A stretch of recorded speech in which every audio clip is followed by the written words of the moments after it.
Les voix du passé. C'est la fête du peuple. Il a vu grand et fier. La nature sourit à sa noble bannière. Le soleil annonce un beau jour. Tout-puissant exauce et la Vierge qui prie. Et les bons citoyens offrant la patrie.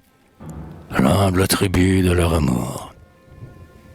Que ne puis-je, en son nom, fixant tes destinées, ô Canada français, t'annoncer des années de gloire et de félicité.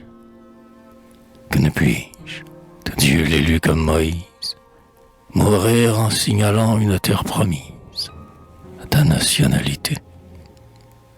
Mais les temps ne sont plus où de divins oracles, au peuple dévoyé, par d'éclatants miracles, indiquaient un chemin tracé.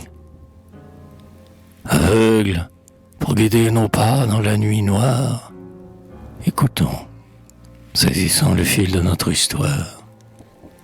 Écoutons les voix du passé.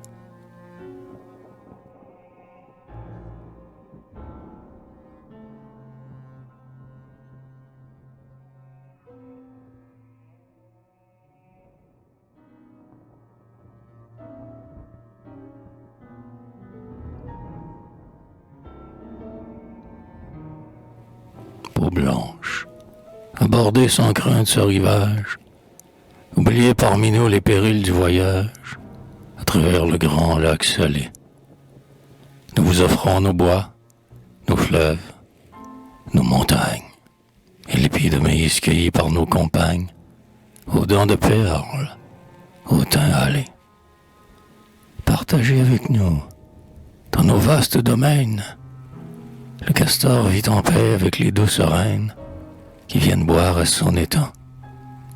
L'esprit de fée qui brille au-dessus de nos têtes, en chef hospitalier, convie aux mêmes fêtes, les guerriers rouges et l'homme blanc. Soyez les bienvenus, mais quand nos solitudes se rempliront du bruit d'étranges multitudes qui sur vos pas vont accourir, laissez à nos enfants les signes de leur race, leur vie errante et libre et leur pays de chasse, nos eaux et notre souvenir.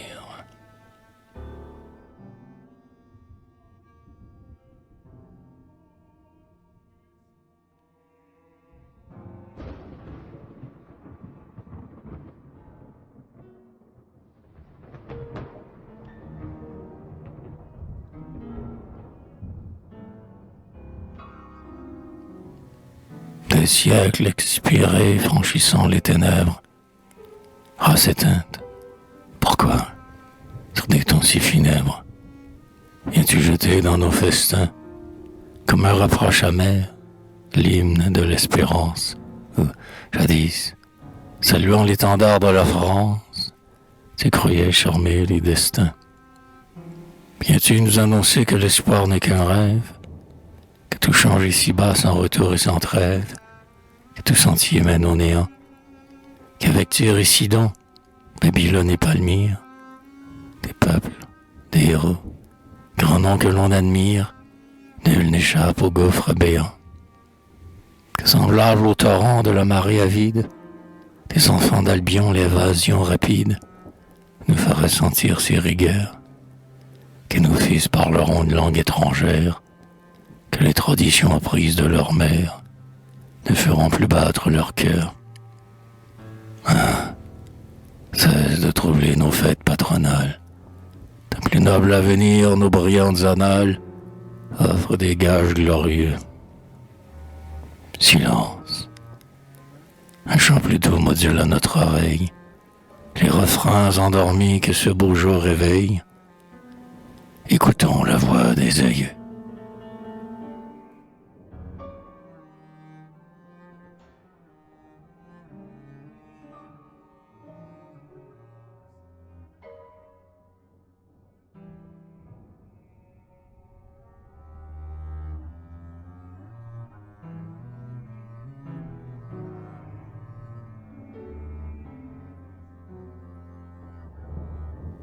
Quand au sommet d'un mont stérile, le royal habitant des airs, loin des sentiers de l'univers, a su se choisir un asile. Ce n'est pas que des aquilons. Le cortège est pour lui des charmes. Mais il ressent moins d'alarme pour l'avenir de ses aiglons. Telle de l'heureuse Normandie, quittant la rive en soupirant, au bord longtemps du Saint-Laurent, chant plein fond d'une autre patrie. Ce n'est pas l'exil de la cour qui le pousse vers cette plage. Non, son cœur y voit l'héritage des Français qui viendront un jour. Ainsi commença l'épopée, qu'auprès de son sang généreux, la France grava dans ses lieux, avec la hache, avec l'épée.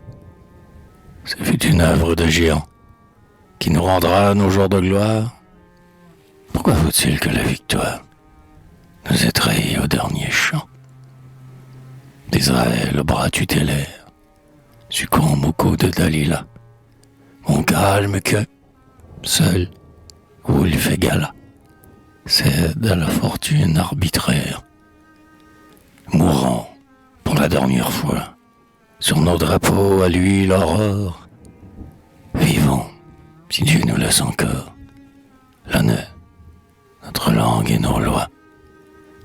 Dépôt sacré pour ta défense, nos fils, quand nous ne serons plus, s'armeront de mâles vertus, seul don que nous laisse la France. Mais si par le sort envieux, leur âme au faux Dieu a servi, sur leurs autels te sacrifie, viens nous retrouver aux cieux. Vos vœux s'accompliront. Dormez, ombre chérie, dormez. Nous le jurons par l'immortel quartier. Ce dépôt illustré par vos mains aguerries, gardé par notre amour depuis un siècle entier.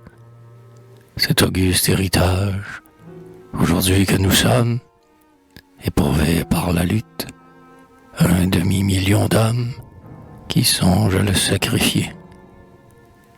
Le trahir, nous, comment? Par peur, comme le lâche, tout couvert de mépris justement prodigué, comme le cerf obscur qui, courbé sur sa tâche, se plie au joug honteux de père en fils légué. Par un sordide espoir, comme le mercenaire qui livrerait son Dieu pour un hideux salaire. Mais nous étions à Châteauguay. Nous n'étions que 300 notre Thermopyle. Pour défendre nos droits, nous serions 300 000, invoquant la foi des traités. Et votre sang soudain, s'allumant dans nos veines, déroberait encore aux parcs inhumaines nos immuables libertés.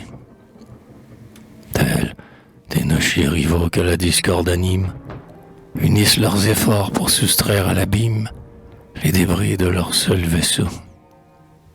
Les torts sont oubliés, le péril les efface. De leur division s'évanouit la trace, comme celle des vents sur l'eau.